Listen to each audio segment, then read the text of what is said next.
सम्राट अशोक की विस्तृत कहानी, एक योद्धा से धर्म सम्राट तक का सफर, पार्ट 1।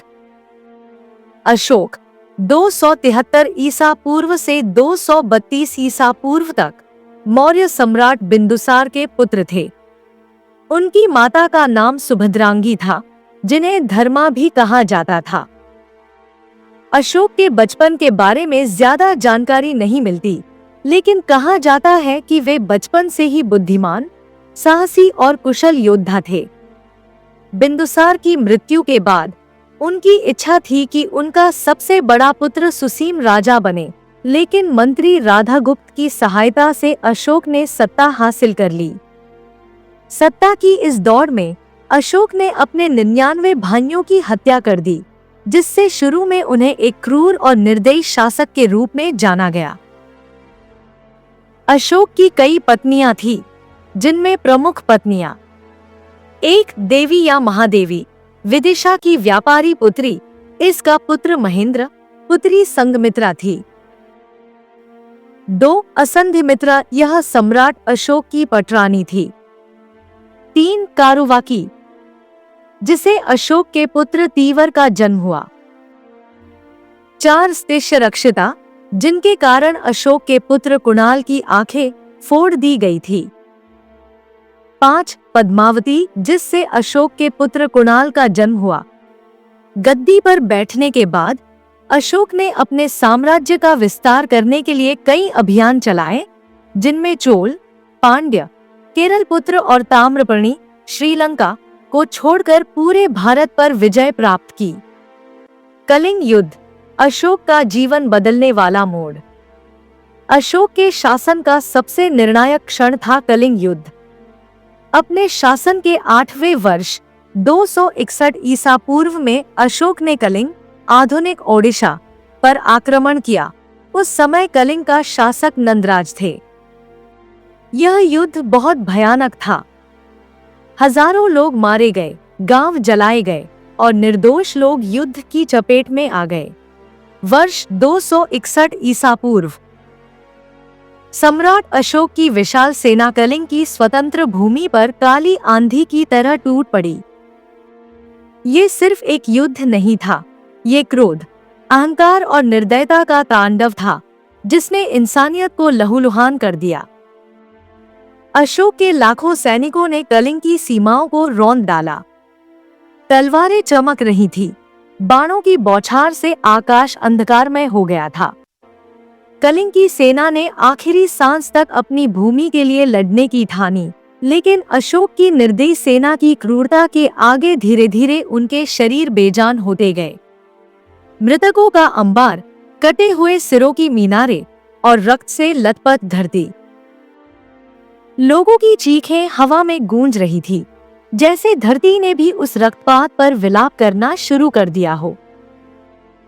सैनिकों के कटे हुए अंग मैदान में बिखरे पड़े थे। घायलों की तड़पती चीखें युद्ध की भयावहता को और गहरा कर रही थी। बच्चे अपनी मामों के शवों के पास बैठे बिलख रहे थे। महिलाएं अपने मृत पतियों के निर्जीव शरीर को हिला हिलाकर उन्हें जगाने की कोशिश कर रही थी। नदी का पानी लाल हो गया। मरे हुए सैनिकों की लाशें पानी में तैर रही थी। गिद्ध और जंगली जानवर शवों को नोच रहे थे। पूरा मैदान मानो नरक का एक जीवित रूप बन चुका था। युद्ध के बाद जब अशोक ने विजय की घोषणा की, तो उन्हें विजेता का गर्व नहीं हुआ। उन्होंने चारों ओर देखा, लाशों के ढेर, खून से भीगी मिट्टी और बची खुची चीखों की गूंज। उनके कदम खुद बखुद उस विनाश की भूमि पर बढ़ने लगे। उन्होंने एक माँ को देखा जो अपने बच्चे के शव से लिपटी हुई थी। उसके बाल खून से सने हुए थे, आंखों से आंसुओं की जगह खून बह रहा था। एक बूढ़ा अपनी मरी हुई पत्नी को अपने कांपते हाथों से पकड़कर हिला रहा था, जैसे उसे यकीन नहीं हो रहा हो कि उसकी जीवन संगिनी अब कभी नहीं लौटेगी। एक सैनिक जमीन पर रेंग रहा था, उसके शरीर से खून की धार बह रही थी, लेकिन फिर भी वो अंतिम सांस तक लड़ने को तैयार था। अशोक का दिल पत्थर की तरह भारी हो गया।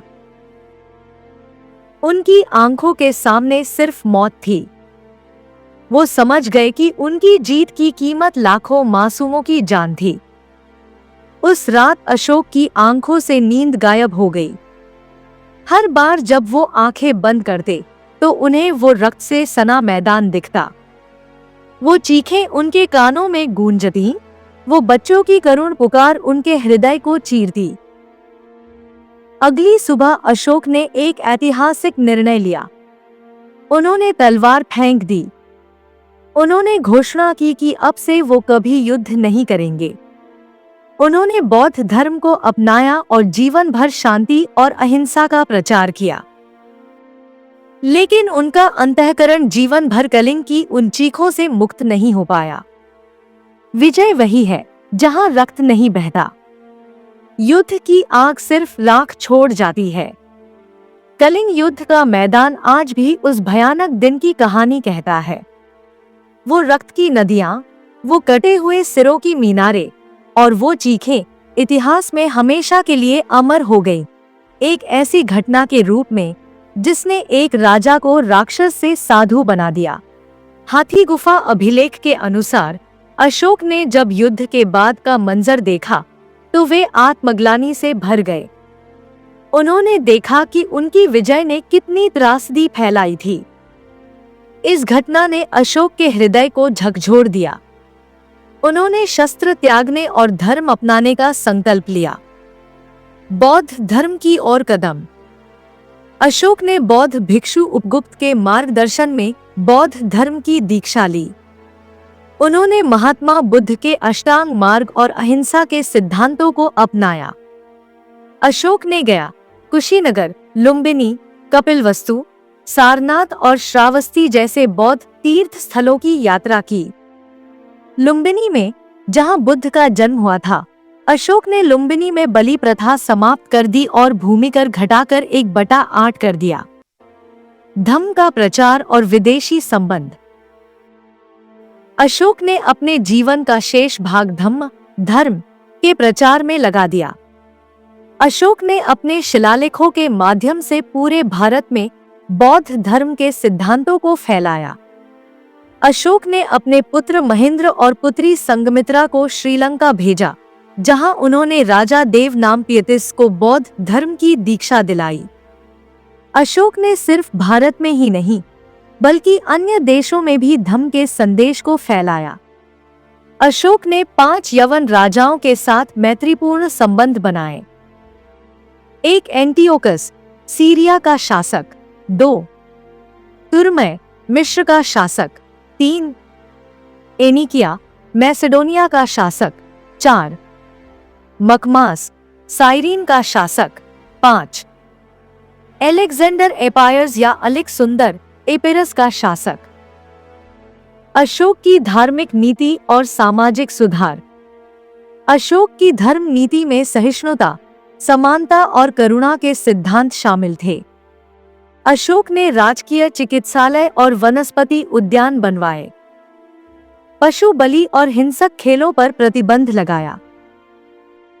सड़क किनारे वृक्षारोपण, कुओं की खुदाई और धर्मशालाएं बनवाई। उनके धम्म महामात्र पूरे साम्राज्य में घूम घूम कर लोगों को धर्म और नैतिकता की शिक्षा देते थे। तो दोस्तों, ये थी सम्राट अशोक के जीवन की पहली कड़ी, क्रूरता से करुणा तक का सफर। लेकिन कहानी यहीं खत्म नहीं होती।